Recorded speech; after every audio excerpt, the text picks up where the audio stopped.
வர ஃபியூச்சர்ல நம்ம இந்தியால இந்த E85 எத்தனால் பெட்ரோல் வந்து ஒரு 50 ரூபாய்க்கு லிட்டருக்கு கிடைக்க போதாம். கேட்கறதுக்கு எவ்வளவு சூப்பரா இருக்குல்ல. இது எப்படி இவ்வளவு கம்மியா கிடைக்க போகுது? அப்போ பெட்ரோலோட நிலைமை என்ன? அதெல்லாம் இதுல பார்க்கலாம். ஸ்கிப் பண்ணாம ஃபுல் வீடியோ பார்த்துட்டு அதுக்கப்புறமா உங்களோட கருத்துக்களை கமெண்ட் செக்ஷன்ல சொல்லுங்க. இப்போ இன்னைக்கு நிலவரத்துக்கு இந்த எத்தனால் பெட்ரோல் வந்து லிட்டருக்கு இது வந்து ஒரு 82 ருபீஸ் கிடைச்சிட்டு இருக்கு.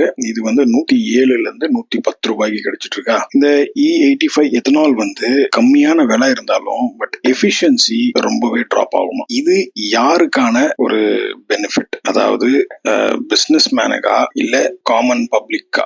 இங்க பாத்தீங்கன்னா இந்த எத்தனால்ல வந்து ஒரு 15% தான் பெட்ரோல் இருக்கும். மீதி 85 வந்து எத்தனால். பட் இது பெட்ரோல்ல பாத்தீங்கன்னா இது வந்து 100% கம்ப்ளீட்லி பெட்ரோல். இதுல எந்த கலப்படமும் இல்லை அப்படின்னு சொல்றாங்க. இதுல எஃபிஷியன்சி கம்மியா இருந்தாலும் இது போதாக்குறைக்கு மைலேஜும் டிராப்ல இருக்கு. இப்போ ஒரு சின்ன எக்ஸாம்பிள், இப்போ இங்க பெட்ரோல் வந்து ஒரு லிட்டருக்கு 20 கிலோமீட்டர் கொடுக்குதுன்னு வச்சுங்களேன். இது வந்து ஒரு 10ல இருந்து 15 கொடுக்கும். அதாவது ரெண்டுத்துக்கும் என்ன ஒரு காமன்னா ஒரு 5 வச்சுங்க அடி வாங்கும். ஆனா இது என்ன யாருக்கு எப்படி பெனிஃபிட்?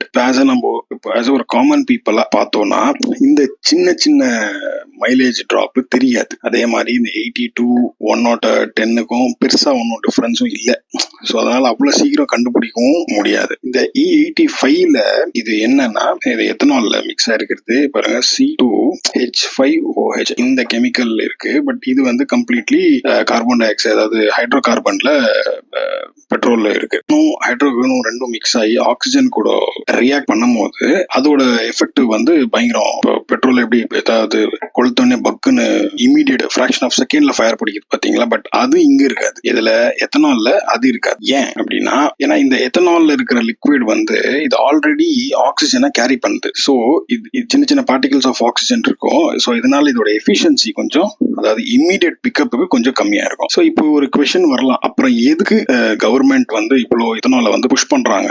ஏன் சிம்பிள்னா, ஏன்னா பெட்ரோல் வந்து நம்ம டிபெண்டா இருக்கும் இல்லையா. ஏன்னா தெரியும் கிட்டத்தட்ட 85% நம்ம இப்போ இம்போர்ட் தான் பண்றோம். அது இப்ப இருக்கிற இந்த வார் கிரைசிஸ்ல ஆல்மோஸ்ட் 95% இப்போ இம்போர்ட் பண்றோம். அதுவும் நம்மளுக்கு சரியா வரமாட்டேங்குது. இது பார்த்துட்டு இருக்கிறவங்களுக்கு இன்னொரு கேள்வியும் வரலாம். ஸோ இதுலதான் வந்து பெருசா பெனிஃபிட்ஸும் இல்ல. இது இல்லையே, அப்புறம் எதுக்கு கவர்மெண்ட் வந்து புஷ் பண்ண ட்ரை பண்றாங்க அப்படின்னு? ஏன்னா CIAN அக்ரோ இண்டஸ்ட்ரி இவங்களுக்கு என்னன்னா போன 2025ல ஜஸ்ட் 2234 CR தான் ரெவென்யூ பார்த்திருக்காங்க. கவர்மெண்ட் யூனியன் கவர்மெண்ட் வந்து என்னப்பா நீ வெறும் இவ்வளவுதான் பார்த்திருக்கியா, சரி ஒண்ணு பண்ணுவோம், இதை நம்ம எப்படியாவது ஒரு 50ல இருந்து 60% எல்லா பெட்ரோல் பங்க்லயும் இதை புஷ் பண்ணலாம். அது வண்டிக்கு என்ன டேமேஜ் ஆகும், அது என்னென்ன இது அதெல்லாம் அப்புறம் ஃபர்ஸ்ட் இந்த வார் கிரைசிஸ வந்து ஃப்ரண்ட்ல வச்சுட்டு இதை எப்படியாவது புஷ் பண்ணலாம். பட் ஆனா எப்போ ஒரு காமன் பப்ளிக் இது பெனிஃபிட்டா ஆகும் அப்படின்னு என்ன பர்சனலா எனக்கு என்ன தோணுதுன்னா, இது வந்து மேனுஃபேக்சரிங் இங்கதான், இதோட செலவுகளும் ஓரளவுக்கு கொஞ்சம் கம்பேர் பண்ணா இதாதான் இருக்கு. இவங்க இதை 82க்கு கொடுக்கறதுக்கா பதிலா இவங்க இதை 50 ருபீஸ் கொடுத்தாங்கன்னா பிசினஸ் மேனுக்கும் நம்ம காமன் பப்ளிக்கும் ஒரு வின்-வின் சிச்சுவேஷனா இருக்கும். பட் அதை பண்ணுவாங்களா அப்படின்றது $1 மில்லியன் கொஸ்டின். அவ்வளவு சீக்கிரம் யாரும் காசை விட்டு கொடுக்க மாட்டாங்க.